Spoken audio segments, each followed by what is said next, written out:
Hello friends, welcome back my YouTube channel mister R Sharma. तो दोस्तों, हम चले हुए थे नई तालीम की ताल में ताल साहित्य सीरीज को लेकर। और हिंदी साहित्य की से पहले जो है वो 3 क्लासें आपको मिल चुकी होगी, जिसमें आपको बता दिया था हिंदी साहित्य इतिहास लेखन परंपरा।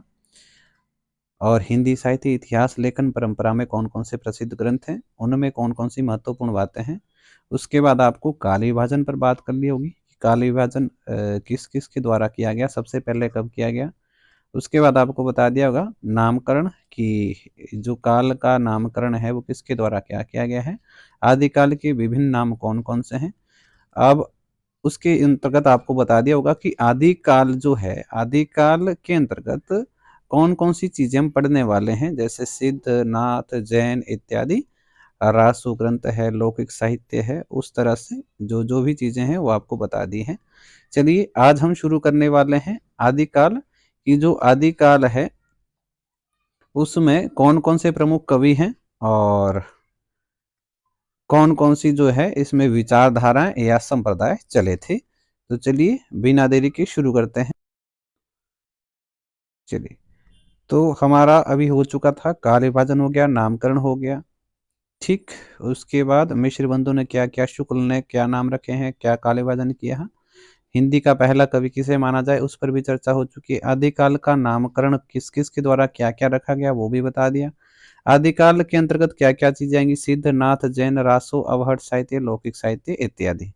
तो चलिए, आज हमने शुरू करना है आपका जो सबसे पहला हमारे पास आदिकाल में आएगा वो आएगा सिद्ध साहित्य। सिद्ध साहित्य क्या है, क्या उसकी प्रवृत्तियां हैं।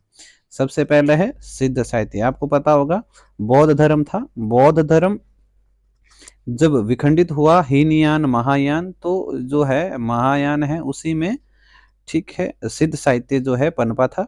तो सिद्धों, जो सिद्ध कवि थे या सिद्ध जो संप्रदाय था, इन्होंने अपने प्रचार, जो प्रसार करना था उसके लिए जो भी ग्रंथ लिखे उसे सिद्ध साहित्य कहा गया था।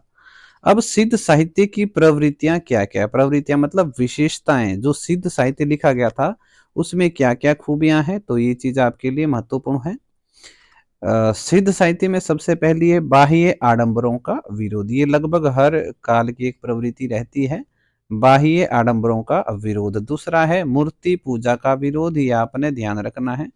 ठीक है, मूर्ति पूजा का विरोध भी इनके द्वारा किया गया था, मतलब जो हिंदू धर्म में मूर्ति पूजा इत्यादि की जाती है उसका ये खंडन करते हैं। तीसरा है, और ये जो तीसरे वाला है वो महत्वपूर्ण है। तीसरा कह रहे हैं निर्वाण के लिए स्त्री संसर्ग। ठीक है, निर्वाण मतलब मुक्ति, निर्वाण मतलब मुक्ति, कि मुक्ति के लिए स्त्री के साथ जो संसर्ग है वह अनिवार्य है। ठीक है, इसी से ये मानते हैं कि जब तक स्त्री के साथ संसर्ग नहीं होगा तब तक मुक्ति नहीं मिल सकती।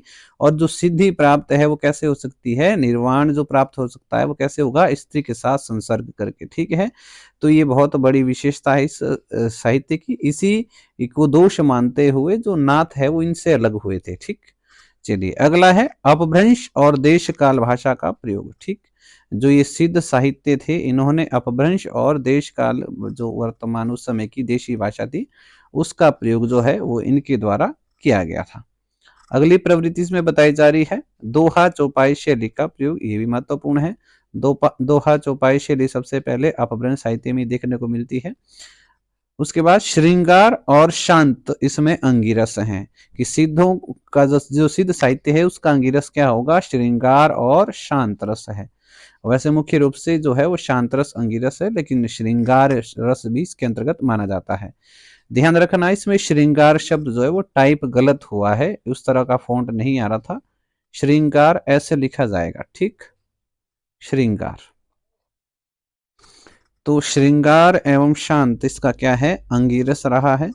उसके बाद क्या कहते हैं, पंचमकार को अपनाया गया है। पंचमकार हम नाथ में, नाथ साहित्य में भी आपको बताएंगे, वहीं इस चीज की पूरी डिटेल बता देंगे।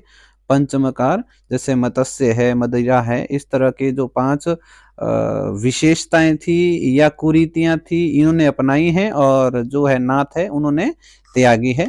तो उस पर डिटेल में वहां पर चर्चा कर लेंगे। तो आपने ये चीजें ध्यान रखनी, इसमें 2 चीजें हैं जो विशेष है, 2 से 3 चीजें जो आपने ध्यान रखनी है, जो मतलब सिद्ध और नाथ में अलग अलग चीजें हैं। वो क्या क्या चीजें हैं, पहली चीज है सबसे पहली चीज जो उनमें कॉमन चीज है वो है बाह्य आडंबरों का विरोध। नाथ में भी है, सिद्धों में। मूर्ति पूजा का विरोध नाथ में भी है, सिद्धों में भी है। अपभ्रंश और देश काल का जो प्रयोग है भाषा का, वो सिद्धों में भी है, नाथों में भी है। ठीक है। उसके बाद जो है कौन कौन सी चीजें हैं जो अलग है, जैसे निर्माण के लिए स्त्री संसर्ग सिद्धों ने अनिवार्य माना है, नाथों ने इसको त्यागा है। ठीक है। उसके बाद पंचमकार का विरोध ये सिद्धों ने अपनाया है और नाथों ने इसका विरोध किया है। तो ये दो विशेषताएं हैं जो इनमें अलग अलग हैं, मतलब जो इसका खंडन करती है। ये वाली चीज और ये वाली चीज, ये दोनों विशेषताएं कैसी है, जो एक में है दूसरे में नहीं है, और जो तीन है वो दोनों में कॉमन है। वैसे तो अपभ्रंश का प्रयोग नाथों ने भी किया है, दोहा चौपाई उनमें भी चली है, और जो है शांत रस से उनके द्वारा भी प्रयोग किया गया है। लेकिन ये वाली तीन विशेषताएं ऐसी है जो दोनों में खूब पाई गई है, और ये दो विशेषताएं ऐसी है जो दोनों एक दूसरे के विरोधी रहे हैं इन विशेषताओं को लेकर। ठीक है। चलिए आगे बढ़ते हैं। सबसे पहले सिद्ध जो कवि हैं, ध्यान रखना है सिद्ध कितने हैं, 84 सिद्ध हैं। सिद्धों की संख्या कितनी है, 84 है, ध्यान रखिएगा।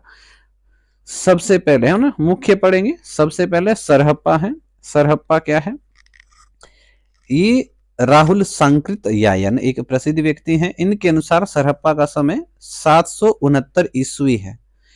यह 84 सिद्धों में पहले सिद्ध है। यदि आपसे पूछ ले प्रथम सिद्ध कौन है, एक होता है प्रथम और एक होगा उच्च स्थान किसका है, तो वो अलग बनेगा। ये है प्रथम कवि। ये प्रथम सिद्ध कौन है, तो सरहप्पा है। इनके पदों का संकलन किसमें किया गया है, दोहा कोश में। सरहप्पा ध्यान रखना, इससे हमने क्या बताया था, हिंदी का पहला कवि भी बताया था। हिंदी का प्रथम कवि सरहप्पा है, और इनके पदों का संकलन किसमें किया गया है, दोहा कोश में। दोहा कोश को हम पहली रचना नहीं मान सकते। पहली रचना कौन सी मानती, श्रावकाचार। हिंदी की पहली रचना श्रावकाचार मानी थी, देवसेन के द्वारा लिखी गई थी। वो दोहा कोश इसलिए नहीं मानते क्योंकि ये स्वतंत्र पुस्तक नहीं है, बाद में इसका संकलन किया गया है। इसमें अनेक सिद्धों की रचनाएं हैं, लेकिन प्रमुख रूप से सरहप्पा की है। और इन्हें राहुल जी ने हिंदी का पहला कवि माना है। राहुल मतलब राहुल सांकृत्यायन के द्वारा सरहप्पा को हिंदी का पहला कवि माना है, और सर्वमान्य भी यही है। चलिए अगले हैं शबरप्पा। शबरप्पा इनका समय 780 ईस्वी के आसपास माना है, और इन्हें क्या है, सरहप्पा का शिष्य माना गया है। इनके पदों का संकलन चर्या पद में किया गया है।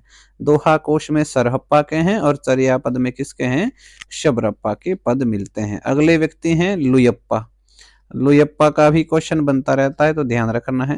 लुयप्पा इनका जन्म 773 ईस्वी, बहुत कम आता है। शताब्दी पूछा जाता है तो 8वीं शताब्दी है। लुयप्पा का समय क्या होगा, 8वीं शताब्दी। अगर ईस्वी पूछ ले 773 ईस्वी। इनका जन्म कायस्थ परिवार में हुआ था। यहाँ से भी क्वेश्चन एक बार आ चुका है कि बताएं लुयप्पा का संबंध किससे है, कायस्थ परिवार से है। ठीक है। किसके शिष्य हैं, शबरप्पा के शिष्य हैं। यह 84 सिद्धों में सर्वाधिक श्रेष्ठ हैं, अर्थात इनका स्थान सबसे ऊंचा है। यहां से क्वेश्चन आपने ध्यान रखना है। क्या बोल रहे हैं, यदि आपसे पूछ ले प्रथम सिद्ध कौन है, प्रथम सिद्ध कौन है, तो नाम क्या देंगे आप, सरहप्पा देंगे। प्रथम सिद्ध किसे बताएंगे, सरहप्पा। लेकिन यदि बोले सिद्धों में सर्वश्रेष्ठ किसे माना जाएगा, लुयप्पा। सिद्धों में उच्च स्थान किसका है, लुयप्पा। सबसे ऊंचा स्थान या सबसे श्रेष्ठ स्थान किसका माना जाता है, लुयप्पा का। सबसे पहला सिद्ध कौन है, तो सरहप्पा है। चलिए उसके बाद आगे बढ़ते हैं। डोम्बिप्पा इनका समय 840 ईस्वी है। ठीक है। और इनकी रचना योगचर्या मानी जाती है। योगचर्या भी एक बार रचना पूछी गई है। ठीक। चलिए उसके बाद कणहप्पा। कणहप्पा ध्यान रखिएगा, सरहप्पा, लुयप्पा और कणहप्पा, इनसे क्वेश्चन लगभग आते रहते हैं। कणहप्पा का समय 820 ईस्वी है। कर्नाटक के ब्राह्मण परिवार में जने हैं। इनके गुरु जालंधर पा है। जालंधर पा है। ध्यान रखना, सरहप्पा जो जितने भी सिद्ध कवि थे, सिद्ध कवि अपने नाम के साथ या नाम के अंत में पा शब्द जोड़ते थे, जो कि आदरबोधक होता था। ठीक है। कि बताएं आदिकाल के वह कौन से कवि थे जो अपने नाम के साथ पा शब्द जोड़ते थे वो सिद्ध कवि हैं, जो अपने नाम के अंत में पा शब्द। जालंधर पा क्या हैं, ये कणहप्पा के क्या माने जाते हैं, गुरु माने जाते हैं। उसके बाद जो आपने कुछ एक चीजें सिद्धों से याद रखनी है, क्या, बौद्ध धर्म की शाखा वज्रयान से ही सिद्धों का विकास हुआ है, बताया, हीनयान और महायान, महायान में ही आगे वज्रयान आता है, ठीक है, वहीं से सिद्ध बने थे। सिद्धों का प्रमुख क्षेत्र, ये भी क्वेश्चन आ चुका है कि बताएं भारत में सिद्धों के प्रमुख क्षेत्र कौन कौन से हैं, तो पूर्वी भारत माना जाता है। और कौन कौन से क्षेत्र हैं, बिहार, असम, उड़ीसा, ये प्रमुख हैं, या पूर्वी भारत होगा ऑप्शन में। उसके बाद सिद्धों का जो शिक्षा केंद्र है वो कहाँ था, नालंदा विश्वविद्यालय और विक्रमशिला विश्वविद्यालय रहेगा।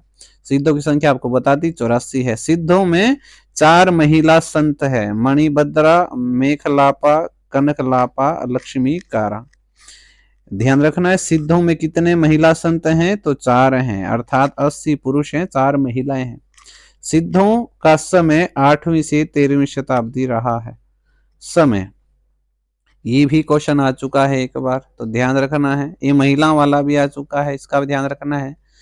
तो सिद्धों का समय क्या बताएंगे, 8वीं से 13वीं शताब्दी। वहां ऑप्शन आएगा 8वीं से 14वीं शताब्दी या 7वीं से 12वीं शताब्दी, इस तरह से आएगा। 8वीं से 13वीं शताब्दी के मध्य रहा है, शुरू का भी अंत का भी ध्यान रखना है। सिद्धों की भाषा को संध्या या संधा या संध्या भाषा कहा जाता है, ये क्वेश्चन भी आ चुका है। तो यहाँ से लगभग मैंने वही चीज डाली जो को पेपर में आई हुई है। ये भी आया हुआ है, क्षेत्र उनका कौन सा है, कि उनका जो सिद्धों का क्षेत्र है प्रमुख रूप से भारत का कौन सा क्षेत्र है, पूर्वी भारत है, ठीक है। शिक्षा क्षेत्र कौन कौन से, नालंदा विश्वविद्यालय और विक्रमशिला विश्वविद्यालय है। और सिद्धों की कुल संख्या आपको बता दी 84, तो सामान्य प्रश्न है। महिला कितनी थी, 4 महिलाएं हैं। सिद्धों की समय बता दिया 8वीं से 13वीं शताब्दी, और इनकी भाषा कौन सी है, संधा या संध्या भाषा, ठीक। चलिए, आपको एक प्रश्न दिया था पिछली वीडियो में, प्रश्न दिया हुआ था शायद, जहां तक मुझे याद है, प्रश्न था कि वह कौन सा साहित्यकार है जिसने अपने साहित्य में, अपने पुस्तक में केवल और केवल भक्ति काल तक का वर्णन किया है, और आपने शायद जवाब नहीं दिया था। तो इसका जो जवाब है वह आएगा राम कुमार वर्मा। राम कुमार वर्मा वह कवि हैं जिन्होंने अपने ग्रंथ में केवल और केवल भक्ति काल तक का वर्णन किया है। अगला भाग जो उसका है वो प्रकाशित नहीं हो पाया था, ठीक है। तो चलिए, अगला जो नाथ साहित्य है वो हम अगली वीडियो में पढ़ेंगे। तब तक के लिए जय हिंद, जय भारत, ठीक। हाँ, यदि आप यहाँ तक पहुंच चुके हैं तो एक प्रश्न आप यहाँ और बता सकते हैं, हालांकि ये पढ़ा दिया है मैंने प्रश्न, लेकिन फिर भी आप बताएंगे। देखते हैं कितने जवाब देते हैं कि वह कौन सा साहित्यकार है जिसने हिंदी साहित्य का वास्तविक आरंभ भक्ति काल से माना है, ठीक है। क्वेश्चन क्या है, वह कौन सा हिंदी का साहित्यकार है, वह कौन सा प्रमुख विद्वान है जिसने हिंदी साहित्य का वास्तविक आरंभ भक्ति काल से माना है, तो आपने इसका जवाब देना है। चलिए मिलते हैं अगली वीडियो।